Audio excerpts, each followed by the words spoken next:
साथियों नमस्कार, स्वागत है आपका एक और इस नई वीडियो में और आप देख रहे हैं बिग इंडिया टीवी। साथियों देश में 2024 का लोकसभा चुनाव जारी है और देश में बनने वाला है साथियों नया प्रधानमंत्री। एक तरफ साथियों भाजपा का नारा 400 पार का लगातार जारी है, चाहे वो गोदी मीडिया हो चाहे वो फिर सोशल मीडिया हो। जो बीजेपी का IT सेल है वहां पर 400 पार का नारा जारी है, लेकिन साथियों एक तरफ देश की जनता कह रही है कि 400 पार तो जरूर होगा। अगर बीजेपी रही तो 400 पार तो जरूर होगा। 400 पार क्या होगा? सरसों का तेल होगा, पेट्रोल का तेल होगा, आटा नमक मिर्च सब कुछ 400 पार होगा।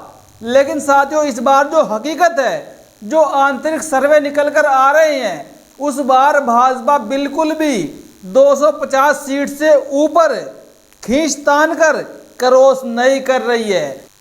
और साथियों आपने हमारा अभी थंबनेल देखा, थंबनेल देखकर ही आपने वीडियो पर क्लिक किया देखने के लिए। साथियों BSP ने RJD जो बिहार की पार्टी है लालू यादव की पार्टी को दोहरा झटका दिया है। दोहरा झटका साथियों कैसे? एक तो साथियों बिहार के अंदर जो बड़े ही मजबूत नेता थे RJD के, वो RJD को छोड़कर बसपा में शामिल हो गए। और साथियों एक तरफ झारखंड से RJD के पूर्व सांसद RJD से इस्तीफा देकर बसपा में शामिल हो गए। साथियों आपको पूरी की पूरी खबर बताऊंगा विस्तार से। खबर बहुत अच्छी है आपके लिए। अगर आप बहुजन समाज की राजनीति में इंटरेस्ट रखते हैं तो आपके लिए जानना यह खबर बेहद जरूरी है। साथियों आप जानते हैं कि पहले चरण का लोकसभा चुनाव हो चुका है, यानी कि 102 सीटों पर चुनाव हो चुका है और उत्तर प्रदेश की 8 सीटें जिसमें समाहित थी और 8 सीटों पर साथियों बीजेपी की हालत बहुत ज़्यादा पतली है। और साथियों अब जो 26 अप्रैल को दूसरे चरण का चुनाव होना है, इसमें भी साथियों 8 सीटों पर ही लोकसभा का चुनाव होगा उत्तर प्रदेश से। लेकिन साथियों पहले मैं आपके आगे थोड़ी चर्चा करूंगा अमरोहा की लोकसभा सीट को लेकर। साथियों कल बहन कुमारी मायावती जी ने अमरोहा की लोकसभा सीट पर एक रैली को संबोधित किया और आप जानते हैं 2019 में अमरोहा से BSP के चुनाव चिन्ह पर कुंवर दानिश अली जीतकर संसद में पहुंचे थे। साथियों कल की रैली में दानिश अली के ऊपर बसपा सुप्रीमो ने जमकर हमला बोला और मुस्लिमों को एक नई सौगात दी। सौगात क्या, हमला कैसा?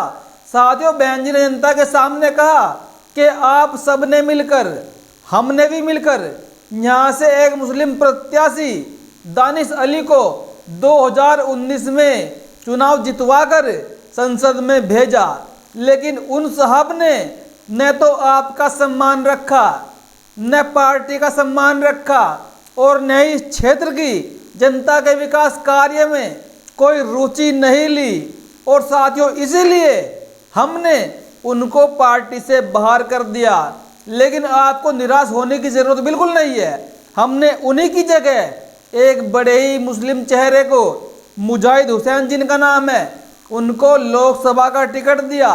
बहन जी ने कहा कि हमने एक व्यक्ति के कार्य की सजा, यानी कि दानिश अली के जो कार्य था पूरे 5 साल का, जो उसने पार्टी के अनुशासन की अनदेखी की, बहन जी की बातों को नहीं माना, उसकी सजा बहन जी ने पूरे मुस्लिम समाज को नहीं दी।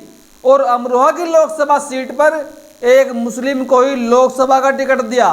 और बहन जी ने अपील की कि 2019 की तरह ही आपको इस बार भी इस प्रत्याशी को बढ़ चढ़कर समर्थन करना है और इनको संसद में पहुंचाना है ताकि ये आपके कामकाज कर सके। और साथियों अब बात करते हैं झारखंड में। झारखंड में RJD के टिकट पर चुनाव लड़े कामेश्वर बैठा पूर्व में सांसद रह चुके हैं, लेकिन साथियों अब उनको लग रहा था कि शायद उनको इंडिया वाला ब्लॉक, इंडिया वाला गठबंधन RJD के साथ मिलकर इस बार पलामू सीट से लोकसभा का चुनाव लड़वाएगा। लेकिन साथियों उनको अंदर ही अंदर ऐसा प्रतीत हुआ कि शायद इंडिया वाला गठबंधन उनको इग्नोर कर रहा है, उनको टिकट देने में जरा सा भी इंटरेस्ट नहीं ले रहा है। और साथियों इसी के चलते कामेश्वर बैठा ने आरजेडी से इस्तीफा देकर झारखंड के अंदर बहुजन समाज पार्टी का दामन थाम लिया और साथियों अपने सैकड़ों कार्यकर्ताओं के साथ बसपा में शामिल हो गए। अब उनको पूरी उम्मीद है कि शायद बसपा सुप्रीमो उनको इस पलामू की सीट से ही लोकसभा का टिकट देंगी और वो चुनाव लड़ना चाह रहे हैं। और एक तरफ साथियों मैंने खबर आपको पहले भी बताई थी कि बिहार के बड़े नेता गुलाब सिंह यादव जो आरजेडी के बड़े नेता थे, उनको इंडिया वाले गठबंधन ने उनका नाम आगे प्रचार करके टिकट देने के लिए फिर भी उनको लोकसभा का टिकट नहीं दिया। और फिर गुलाब सिंह ने साथियों अपने सैकड़ों समर्थकों के साथ आरजेडी को इस्तीफा देकर बसपा का दामन थाम लिया और अब बिहार की सीट से गुलाब सिंह को बसपा सुप्रीमो ने लोकसभा का प्रत्याशी बना दिया। और एक खबर साथियों आपको बताना बेहद जरूरी और भी है। साथियों बिहार के भोजपुरी के टॉप सिंगर पवन सिंह साथियों आजकल वो भाजपा से नाराज चल रहे हैं और लगातार उनकी नज़दीकियां बसपा सुप्रीमो से बढ़ रही है। ऐसी खबरें मीडिया में लगातार जारी है। हालांकि साथियों हम इसकी पुष्टि नहीं करते हैं, लेकिन ऐसी खबरें हैं। खबर तो ये भी थी कि पवन सिंह ने बहन कुमारी मायावती से मुलाकात की है और बहुत जल्द वो बिहार की किसी न किसी लोकसभा की सीट से अपनी दावेदारी बसपा की तरफ से पेश कर सकते हैं। यानी कि बसपा सुप्रीमो उनको लोकसभा का चुनाव अपने सिंबल पर लड़ा सकती है। साथियों बहुत बड़ी खबर है वर्तमान की।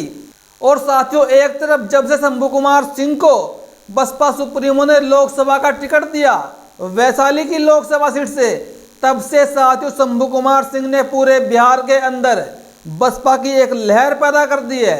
एक तो साथियों बहुत कड़े हुए पत्रकार है, 10 साल से सोशल मीडिया की रिपोर्टिंग कर रहे हैं और उससे पहले 10 साल से मेन स्ट्रीम मीडिया में कार्य कर चुके हैं। साथियों लगभग 20 साल का एक्सपीरियंस पत्रकारिता का शंभू कुमार सिंह को है। और साथियों अब उनके मन में इच्छा जागी कि वो भी लोकसभा का चुनाव लड़े और उन्होंने इच्छा जाहिर की थी साथियों बस कि उनको बसपा से टिकट मिल जाए। और बसपा सुप्रीमो ने साथियों उनको एक झटके में लोकसभा का टिकट दे दिया, वो भी वैशाली की लोकसभा सीट से, जहां से आरजेडी इंडिया वाला गठबंधन मुन्ना शुक्ला को लोकसभा का चुनाव लड़वा रहा है। वही मुन्ना शुक्ला जो दलित समाज पर अभद्र टिप्पणी भी करता है, जिसके खिलाफ साथियों बिहार के रहने वाले एक युवा गोल्डन दास ने पटना के अंदर एफआईआर भी दर्ज करवाई। अब उनके सामने शंभू कुमार को बसपा ने खड़ा कर दिया है मैदान में और गुलाब सिंह यादव को बसपा सुप्रीमो ने मधुबनी की झुंझार लोकसभा सीट से लोकसभा का टिकट दिया। साथियों आपको ये खबर कैसी लगी अपनी प्रतिक्रिया कमेंट बॉक्स में ज़रूर दीजिएगा।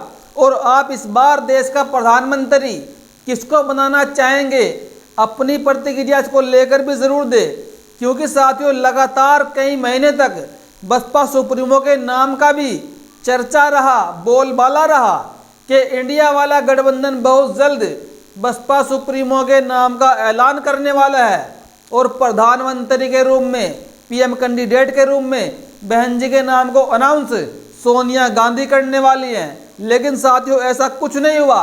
बहन जी की प्लानिंग इनसे सबसे अलग है, सबसे सेपरेट है और बहन जी साथियों अपने प्लान पर चलकर इस बार देश की प्रधानमंत्री बनने की ख्वाहिश देख रही है, चाहत रखती है।